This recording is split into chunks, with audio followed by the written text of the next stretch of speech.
Hey guys, it's the Pro Tech Geek here. I know I've not done a video in a while, but I've just been really busy this year. And this is my 13 Pro review. I've had this phone for a good few months now and it's been amazing. I went for the base 128GB of storage in the gold colour.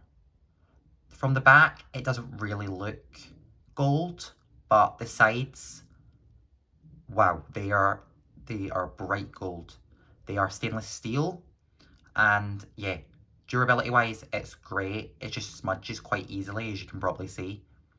And then the back is matte back glass with the glossy camera square. On the front, we have a 6.1-inch liquid retina XDR display, as Apple would call it.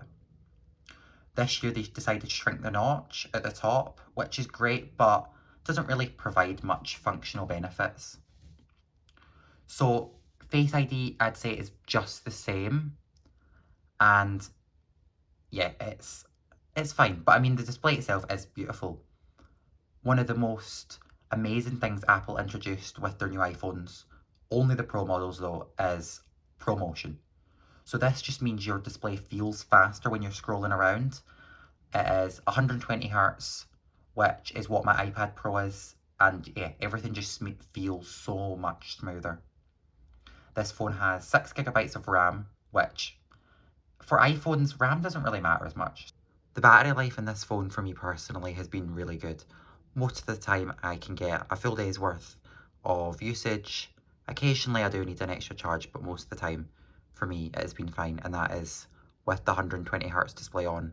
Because Apple has an adaptive 120Hz display, it means it can go from like 120Hz down to 60Hz down to 30, like it just adapts depending on what you're doing, which really helps to save battery life.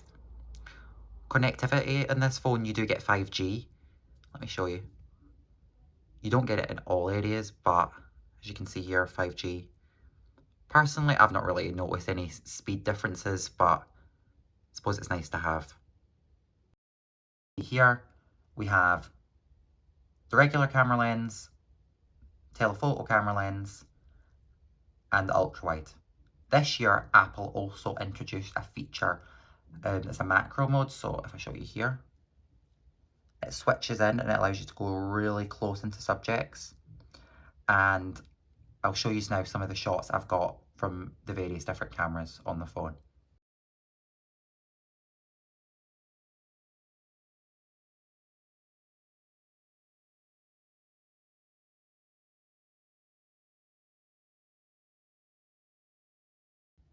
This phone has been amazing.